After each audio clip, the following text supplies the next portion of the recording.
Hey everyone, welcome to Karenology. Today's story will make you laugh, cringe, and probably yell at your screen. Let's go. It started with a siren I didn't recognize. Not a police wail, not a fire engine's howl. Something slower, deeper, like a machine clearing its throat. I was in the barn feeding the goats when it began, and for a second I thought it was the grain silo's old fan acting up again. Then I stepped outside, stepped. 3 trucks. White. Identical. No county insignia. Just the phrase civic enforcement, stenciled in gray block letters across the sides. Each one had a yellow light bar on the roof, spinning lazily like it had nowhere better to be. A small woman in a sunflower blouse and beige heels stepped out of the lead truck, clutching a clipboard like it was the Constitution. Karen. Her hair was as flat-ironed as her smile. Behind her, 3 men in khaki tactical vests formed a loose triangle around the trucks. One carried what looked like a property scanner. Another wore mirrored sunglasses and had a walkie clipped to his chest, beeping every few seconds with static. The third, tall, lean, the type who thought cargo pockets were tactical, stood beside the truck's door like a guard dog waiting for a command. Mr. Delaney, Karen called out, bright as poison. We're here to complete your compliance assessment. Please don't be alarmed. Too late, I said, wiping goat feed off my hands. You brought the Sears version of SWAT onto my land. She walked toward me, heels stabbing into gravel like a court summons. Under Community Code Realignment 42B, your property falls within the expanded Simmons Valley Association territory. We've sent multiple notices regarding the required perimeter upgrades and zoning conformity. I don't live in Simmons Valley.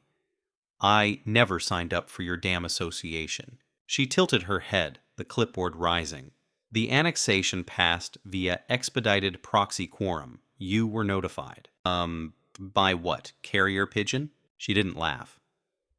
Instead, she handed me a printed packet, stapled in bright pink, with a cover page titled Immediate Remediation Schedule. This lists your current violations, Mr. Delaney, including outdated livestock enclosure standards, unauthorized outbuilding modifications, and unregistered private utility lines. Every building on this land was put up before your standards existed. And the utility lines? I dug those trenches myself 30 years ago. One of the men raised the scanner. It chirped. Karen didn't blink. We're simply here to ensure community cohesion. Your refusal to acknowledge the reclassification has triggered Phase 1 enforcement. Just then, a pickup rolled into view from the side road.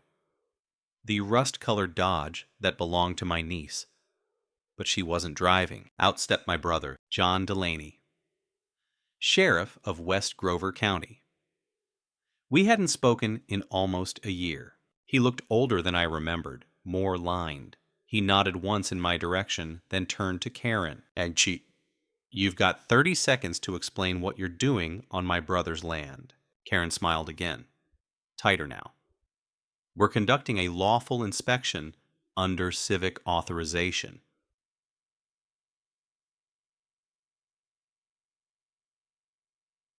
John cut her off. Show me the warrant. She hesitated. One of her men adjusted his stance. John unhooked the strap on his holster. I asked for a warrant, he said, voice even. Karen stepped back, then waved toward her truck. We'll return with the appropriate documents. This is far from over. Isor Aikur. Iras Mei. They loaded up fast. The trucks pulled out slower, lights still spinning, like they expected applause. I turned to John. Thought you said you'd never get involved in my mess again. He watched the convoy disappear. This isn't just your mess anymore. He reached into his jacket and handed me an envelope. Inside, a satellite photo, a zoning map, and a list of names. Mine was just the first. That was the morning I realized this wasn't about fences, goats, or paperwork. It was a blueprint, and I was the test site. I didn't sleep that night. Not a wink. Not after what John handed me. Those papers weren't just some county red tape. They were the smoking gun. Satellite overlays, altered zoning corridors, reclassification documents with signatures from people I knew for a fact were either dead or hadn't served on a committee in decades. Someone was forging their way through land like it was a game board. At 3:12 a.m., I found myself pacing the porch in boots and a flannel shirt, watching the tree line. My barn camera had tripped twice, but all I caught was a deer and my damn goat chewing on a reflector. I was wired, waiting. I hated waiting. By sunrise, I had my thermos, my gloves, and a plan. John was already back. He never said whether he went home or just drove around all night like he used to after our dad passed. He leaned against his cruiser with that same tired weight he carried when he knew something was about to blow wide open. They moved on to the Watsons, he said, 2 miles south. Put up a code notice on their fence at 4 a.m. Same printed badge, same vehicle description. Did Ed Watson swing at them? No, but his daughter called me crying. Said one of the guys threatened to condemn their well. Yee. I stared at the gravel. They're not just testing boundaries anymore. They're pushing into families. John nodded. And here's the kicker. None of this is going through the county clerk. It's bypassing official channels entirely. There's a backdoor system we're just now seeing, and your property was the first entry. I gritted my teeth. Then we slammed that door shut. But before we could continue, a black sedan pulled into the drive. Clean, nondescript, tinted windows. The kind of car that smells like ink and old secrets. A woman stepped out. No clipboard, no badge, just a neat blazer, and that government-issue calm. Mr. Delaney, she said. My name is Grace Holt. I work with the state attorney's task force on civic abuse. I looked her up and down. Didn't know we had one. You didn't until 3 weeks ago. John straightened. You're here because of Simmons Valley? She nodded once. We've been monitoring for 6 months. Most of the initial complaints were written off. People either dropped them or disappeared. Quiet sales, sudden relocations, zoning adjustments that made no sense. And then your name showed up. I blinked. Mine? Your refusal triggered a pattern. Break. When Karen's team couldn't convert your property through the usual pressure tactics, they filed a code escalation that flagged 2 higher entities. That's when we stepped in. But we need evidence. More than just a face-off on a dirt road. John gave her the envelope he'd shown me. She flipped through it fast, her eyes scanning faster than mine ever could. This helps. But we'll need footage. Names, statements, and... She paused. A controlled confrontation. I frowned. You want to use my land as bait? We want to use their arrogance against them.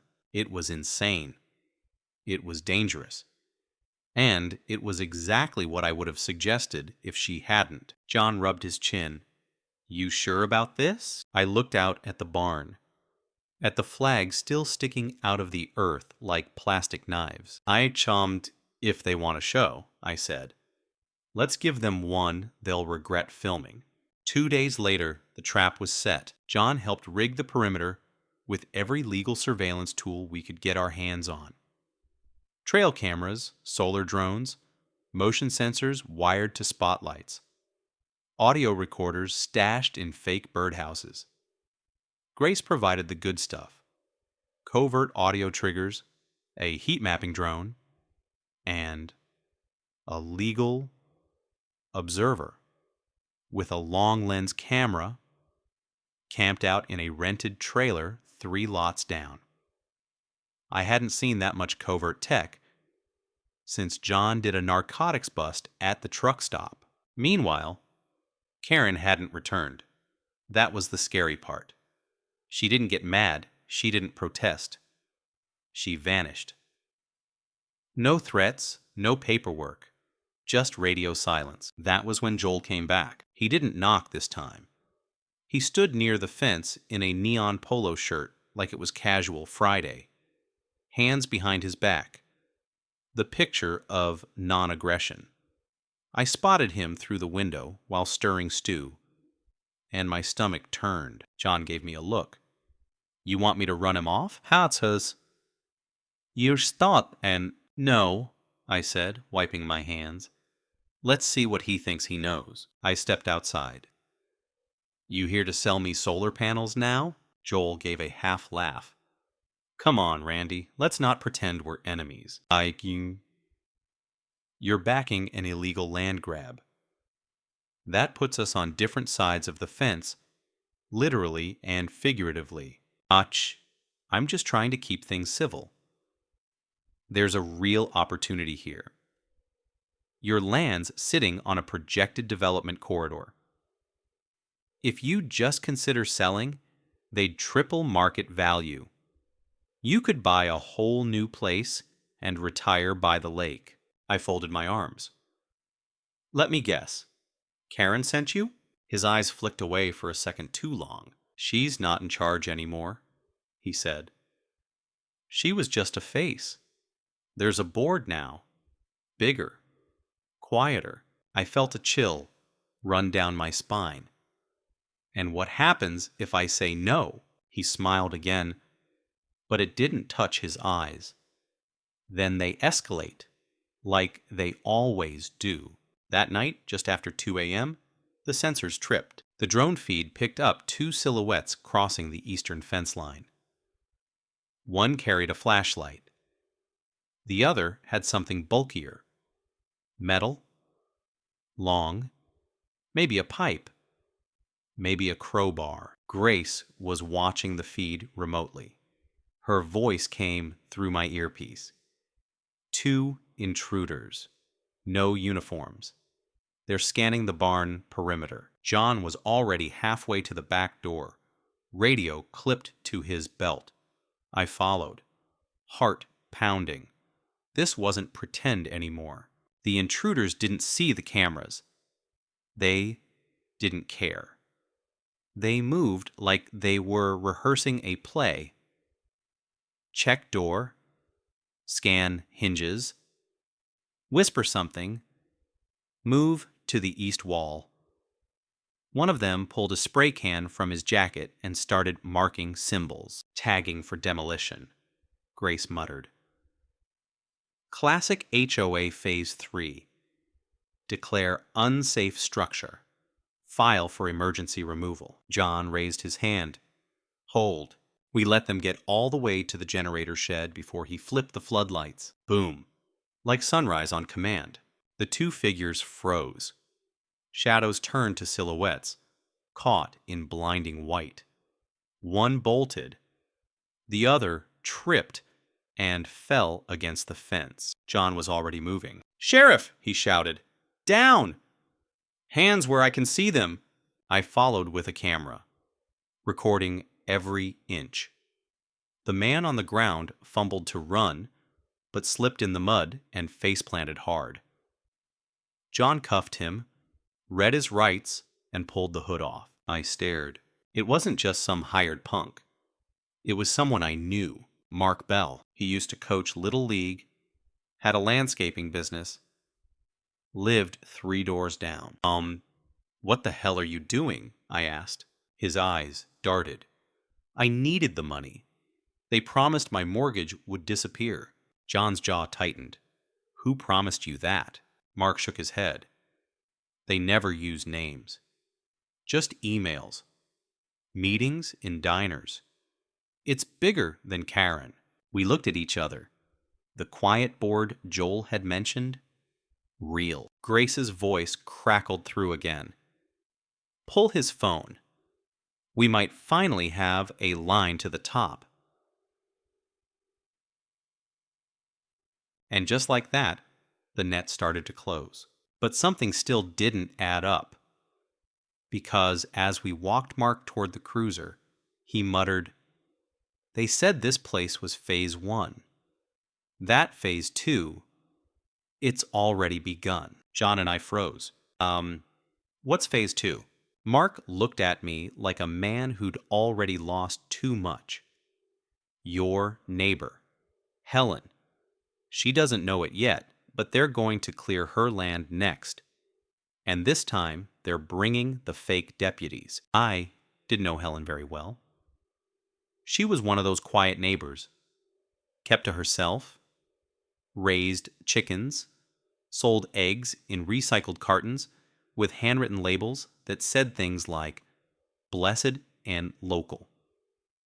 We waved when we passed each other on the road. That was the extent of it, but now she was in danger. And that made her my business. John and I drove to her place before sunrise.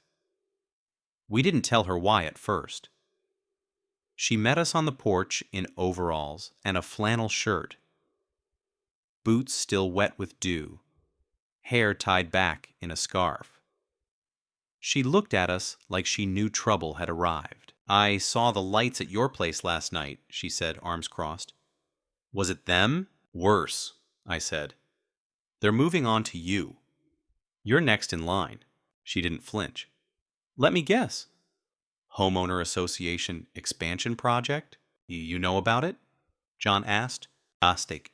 I've been getting weird mail. Code violations that don't match my zoning. Letters with fake barcodes. One of them said I needed to submit a poultry noise impact report. Did you? I burned it. I liked her already. We showed her the video from last night. The tagging. The intruders. The map. Mark Bell had been carrying in his jacket. Her property was circled in red. Phase 2 target. Printed beside it in bold. Helen's jaw tightened. So what do we do? We set the same trap, John said. But we do it smarter. They'll expect cameras now. Grace arrived 20 minutes later with another briefcase of equipment and a young analyst named Albie, who looked like he drank his coffee with code instead of cream. Together, we spent the day rigging Helen's chicken coop, garage, and well house with disguised recording gear. By sundown, the place looked untouched, but it could have aired a reality show in 5 angles. Then came the waiting. At 1:47 a.m., Helen's dog started barking. The motion lights snapped on. We watched from a feed screen in John's SUV. 2 SUVs approached slowly from the south trail. Ones we hadn't seen before.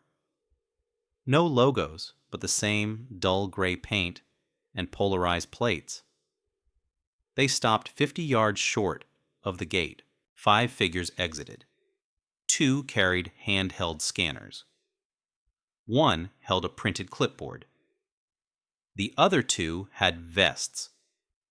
This time black, not khaki. One of them had a fake badge. Grace leaned forward. They're escalating fast. These aren't Karen's people. These are enforcers. Private security, I asked. Worse, corporate compliance mercs. There's a company out west that contracts them under real estate stabilization services. The fake deputy knocked on Helen's door. "Ma'am," he called. "We're conducting a safety inspection on behalf of the Simmons Valley Homeowner Association. You are currently in violation of Ordinance Code 7C. Please step outside." Helen didn't move. We had rigged her doorbell to auto-dial Grace's line just in case it was live now. "I am not part of your association." Her voice rang out clearly. "And you are trespassing. This property is protected by state agricultural sovereignty law. Leave immediately." The man stepped back. One of the others reached for something, likely a crowbar, when floodlights flared from the barn, the coop, and the trees. Albie hit the trigger. Sirens, pre-recorded messages, and a blaring voice. "This is private property. You are being recorded. Law enforcement is en route." One of them panicked. He turned to run and tripped over a stump. Another shouted into a radio.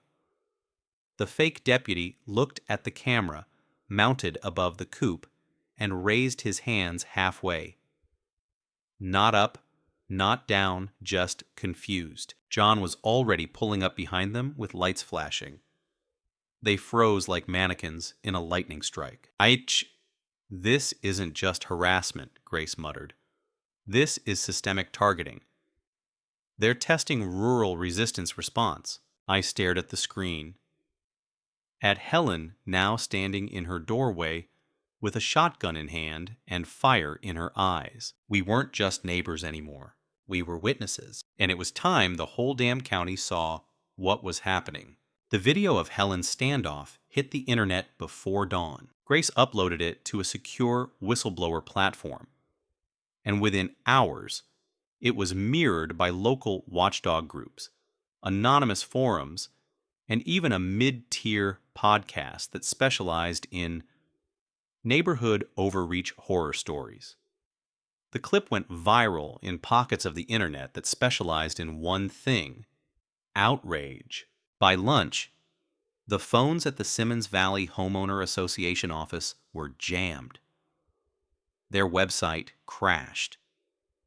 Someone spray-painted, "We are not property," across the front gate of their headquarters. Karen still hadn't shown her face, but others had. Emails started coming in. Letters, anonymous drop boxes, from farmers, teachers, veterans, widows.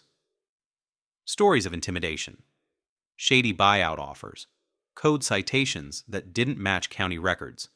Some had already sold under pressure, too afraid or too exhausted to fight. One woman said she moved into an RV after her well was condemned by a fake inspector. Another man wrote about how a friendly compliance officer suggested his barn was a fire risk. Then it burned down 2 weeks later. It wasn't just Simmons Valley. It was spreading. John called a meeting at the town hall. It wasn't official, no press, just folding chairs, thermoses, and tired faces. About 40 people showed up. Some stood in the back. Helen sat in the front row, arms crossed like she dared someone to argue with her. Grace stood beside John, with a slide projector and a map that looked more like a war chart than zoning paperwork. Red dots marked affected properties. Circles indicated development zones. A line of dotted paths traced annexation patterns. They're targeting properties near water, Grace said. Near old wells, aquifers, irrigation lines. Especially ones with clean surveys and lapsed title checks. An older man near the back raised his hand.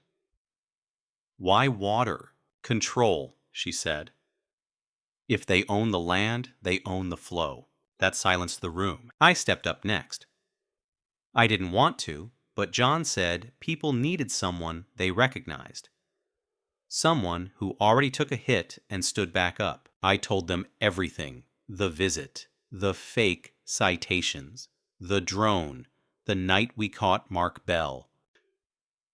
And now, I said, pointing at the screen, they're escalating. These aren't just HOA volunteers. They're working with a third-party development shell that's operating under a national pilot program. Someone shouted, "What do they want from us?" I answered honestly, "Silence, surrender, and your land." But not everyone was on board. Joel Sanders walked in during the last 5 minutes, dressed in a button-up and smugness. I'd caution everyone here against paranoia. These videos have no legal context. If you resist peaceful compliance, you risk being labeled a community threat. People turned. Helen stood. "Joel, you helped them map my well." "So he raised his hands. "That was a survey for easement clarification." John stepped forward. "You mean the survey with coordinates from a forged plat document?" Joel's face tightened. "You can't prove I forged anything." "Not yet," Grace said, "but we're close." He left before the room could turn into a courtroom. After the meeting, a retired judge named Miriam Carson came up to us. She wore a denim jacket and smelled like cedar soap. You build a case," she said to Grace. "I'll get you a courtroom." And just like that, it became more than defense. We were going on offense. Later that night, Helen brought over a pie and a flash drive. "This one's from my niece. She pulled metadata off the HOA's site before it went dark. Looks like someone edited zoning maps from a private server in Nevada." Grace lit up. "That's the link we needed." "What now?" I asked. She looked at me like someone who had just loaded the last shell into a shotgun. "Now we name names." The next 48 hours were a blur of data, names and legal strings that unraveled like a spool left on a highway. Grace's team traced the Nevada server to a shell corporation named Mason Ridge Holdings. On paper, it dealt in agricultural land revitalization. In reality, it was a front, one with ties to no less than 7 other HOA-style organizations across 3 states. The same tactics, the same maps, the same silence. They weren't just stealing land. They were testing how quietly they could erase ownership. Miriam Carson, the retired judge, set up a private deposition room in the old library basement. People came in one by one. Mark Bell was first. Then a clerk from zoning. Then a notary who admitted she was paid under the table to stamp blank property transfer forms. The pieces clicked together fast and ugly. Grace drafted a master file. Names, photos, PDFs of redacted deeds, location pings, and above it all, a network diagram that made your stomach turn. HOA presidents, real estate agents, shell LLCs, and funding lines traced to anonymous PACs with development agendas. It was bigger than Simmons Valley, bigger than Karen. She was never the queen. She was the pawn. That became clear when we got the anonymous message. It came by mail. Real mail. Yellow envelope, no return address. Inside, one photo. Karen sitting at a long boardroom table with 10 people we didn't recognize. At the head of the table sat a man in a gray suit with a face that looked manufactured. The back of the photo had 3 words. Not the end. John scanned it. "They're warning us," or mocking us. Grace said nothing, just added it to the file. Then came the subpoena. Grace filed suit under the state's Property Protection and Fraud Act. It named 5 individuals, including Joel Sanders, and 2 corporate entities. We expected delays, counter-motions, stalling tactics. Instead, we got silence. Too much silence. The day after the filing went public, Karen showed up. She walked into the sheriff's office like it was a boutique. No guards, no lawyer. Just a purse, a scarf, and a face scrubbed clean of the smugness that used to live there. John and I were sitting with Grace, reviewing the next step when she appeared. "I want to make a deal," she said. Grace didn't flinch. "You're late. I have names, passwords, financial records. You want to bring this thing down? You're going to need me." "Why now?" I asked. Karen looked at me, and for the first time, I saw fear. Because I thought I was working for community improvement. But they're building something else, something I didn't sign up for. John leaned forward. "You helped bury people in debt, force them out. You forged votes. You played the part." Karen's voice cracked. "I know, but they're not done. And if you don't move fast, the next wave starts next month. They're calling it Phase 0. Grace narrowed her eyes. "What is Phase 0? Karen swallowed. "They stopped pretending. We traded glances." Grace nodded once. "Put her in holding, protective custody, and log everything she gives us." As John escorted her down the hall, I stepped outside. The wind had picked up. Dust danced along the edge of the lot like it was whispering secrets. I didn't know what Phase 0 meant exactly. But I knew one thing. It wouldn't come quietly. Karen didn't sleep that night. Not in the holding room we gave her. Not with the blinds drawn. Not with the door locked and 2 deputies outside. She sat on the edge of the cot, hands in her lap, like she was waiting for someone to come through the wall. Grace recorded her full deposition over 6 hours. She named names. Board members. Off-books meetings. Hidden funding pipelines.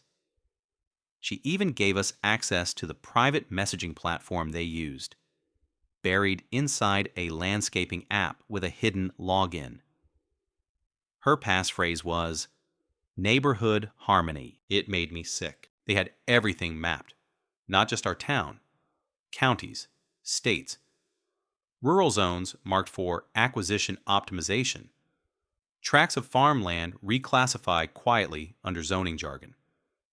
Red-flagged landowners tagged as soft resistance or public risks. I saw my name. Helen's. Mark Bell's. Others I didn't even know. And then we saw the Phase 0 file. It wasn't digital. It was a scan of a handwritten document. Legal pads photographed and compiled into a PDF. Grace said it was deliberate. Less traceable, more paranoid. Phase 0 wasn't about paperwork. It was about presence. Corporate patrol units, branded vehicles, uniforms, field audits that looked more like evictions, controlled PR blitzes, paid testimonials. The plan was to roll it out in select test towns, ours included, using what Karen called pre-stabilized communities. In plain English, the places where people were too tired, too poor, or too isolated to fight back. We weren't just bait anymore. We were battlefield. Grace contacted her federal liaison. Miriam pulled every legal favor she had left. John coordinated with 2 neighboring counties. And I went home, put on my old boots, and walked every inch of my fence line. I didn't know why. Maybe just to remind myself what was mine. The next morning, they came. 10 vehicles. White. No markings. but every single one had matching plates with 2 digits. You were 0. They moved in formation. Not fast, not loud, just confident. They parked across the street from the sheriff's office. Some stepped out. Some didn't. One man walked toward the door. No badge, just a white suit and a clipboard. Grace was inside when he arrived. "Can I help you?" she asked. He smiled. "We're here to begin the stabilization assessment." "On what authority?" He handed her a folder. It had a gold seal with no state emblem. Just a triangle over a box. Grace didn't open it. "This isn't recognized by any legal institution." The man tilted his head. "That's the point."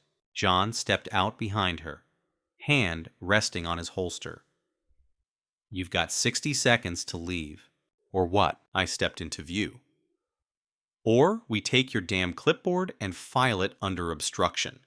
He looked at me, really looked, then smiled wider.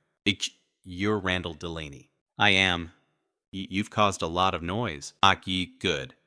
Noise means people are finally listening. Behind him, the rest of the crew stepped out of their vehicles in unison. 20 men and women in corporate gray uniforms. One carried a portable server unit. Another was already uploading something to a relay dish bolted to a trailer they were trying to embed. Grace didn't flinch. "You are operating outside all legal zoning and enforcement jurisdictions. You're trespassing." The man shrugged. "We're not here for the law. We're here for compliance." That's when the lights hit them. 3 sheriff's cruisers, a news van, and Miriam herself, standing beside a mounted mic outside the town hall. "We're live," she said. "Smile for the public." The clipboard man turned pale. "And phase 0? It didn't start that day. It collapsed." The footage from that morning played on the local news for 3 straight days. Aerial drone shots of white trucks boxed in by sheriff's cruisers. Grace staring down a clipboard like it owed her money. John standing firm with his hand near his holster, eyes locked on a man in a white suit who blinked for the first time when Miriam Carson said the words, "We are live." But that was just the surface. Beneath it, the real work began. The servers we confiscated held more than just zoning overlays. They contained communication logs, funding chains, offshore transfers, even internal newsletters boasting about the efficiency of Phase 1 extractions. Grace found a file titled Behavioral Forecasts, predictive models on how different towns would react to pressure, coded by income, education level, and average age. They didn't just expect resistance. They banked on it being too little, too late. Not here. With Karen's cooperation, and under full federal protection, we released a controlled data leak to the press. Names, maps, emails, all of it. The dominoes started falling. Within 72 hours, 2 other counties froze all HOA actions pending investigation. A third filed a motion to revoke the corporate charter of one of the shell companies. The man in the white suit, identified as Owen Trask, was named in an ethics inquiry launched by a congressional subcommittee, but it wasn't over. That night, Joel Sanders tried to leave town. He packed 2 suitcases and booked a one-way rental under a different name. Grace intercepted the credit card trail. John and I pulled him over 6 miles outside city limits. He didn't argue. He didn't speak. Just sat in the cruiser, staring at the dashboard like maybe, if he didn't blink, it would all disappear. You could have walked away, I told him. A long time ago. He didn't respond. Later, Grace found something on his laptop. A document he'd been writing. Mitigating backlash in non-compliant zones. A guide, step by step, right down to psychological manipulation and how to stage legal-looking inspection badges. He wasn't just a pawn. He was an architect. The next morning, Helen brought donuts. Real ones. Powdered and messy. We stood on my porch with John, watching the sun crawl over the fields. For the first time in weeks, the wind didn't carry tension. It carried quiet. We're not done, are we? Helen asked. No, I said, but we're louder than we were. Grace joined us not long after, holding a folded newspaper with a front-page headline. County exposes HOA takeover plot. Local resistance leads federal sweep. It felt like a victory, but as she sat down, she pulled something else from her bag. An envelope. Black. Same wax seal. Same weight. She handed it to me without a word. I opened it. Inside, a card. No message. Just a symbol, triangle over house, and a new set of coordinates. I looked at her. Where is it? She exhaled. 2 states over. Another quiet place. Looks just like ours. Is it real? Helen asked. Grace nodded. Very. I stared at the numbers for a long time. We'd stopped something here, but the map wasn't finished. Not yet. I didn't decide right away. The coordinates sat on my desk for 3 days. Untouched, like they were waiting to hatch. Grace didn't push. John didn't ask. Helen just dropped off more eggs, gave me a nod, and left without a word. They all knew what that envelope meant. It wasn't a mission. It was a choice, but I couldn't unsee it. I kept picturing someone like me, a county over, 2 states down, maybe standing on their porch, staring at a fence line they thought was safe. Maybe they just got their first courtesy inspection notice. Maybe they still believed it was a mistake. It never is. So, I packed a bag. Not much. Just a change of clothes, my father's watch, and a worn-out folder with the name Mason Ridge Holdings, written in faded marker. John handed me a burner phone. Grace gave me a flash drive. Helen slipped in a sandwich and said, "If you see another chicken coop, like mine, tell them we're not extinct yet." I drove all night. The town was called Lockridge Falls. It had one blinking light, a hardware store, and a diner that served coffee so bad I tipped just out of pity. I didn't check into a hotel. I slept in the truck and waited. On day 2, I found the first sign. A bright orange notice nailed to a gate on Millstone Road. No HOA name. Just pending zone reclassification. I asked around. Most people hadn't seen it. The few who had thought it was from the water board. Nobody knew what Phase 0 was. Nobody knew who Owen Trask was. And nobody, not one person, thought their land could be taken. But it could. I met a woman named Gracie Lorne. She ran a goat farm near the edge of town. She told me someone had shown up last week asking for soil quality reports. She thought it was the state. They weren't. I didn't tell her everything. Not yet. Just gave her a card with a number that rang to Grace back home. "Why are you helping?" she asked me. I looked at the hills beyond her pasture. Because I know what it looks like when help comes too late. That night, I sent a message to the team. "It's real. We're not done." Grace replied, "New task force forming. You want a name for it?" I stared at the blinking cursor. Then I typed, "Neighbors United." The next day, I set up cameras. By the end of the week, I had 4 people asking how to fight back. By the end of the month, we had 12. And the envelope? I burned it. Because this time, the map doesn't belong to them. It belongs to us now.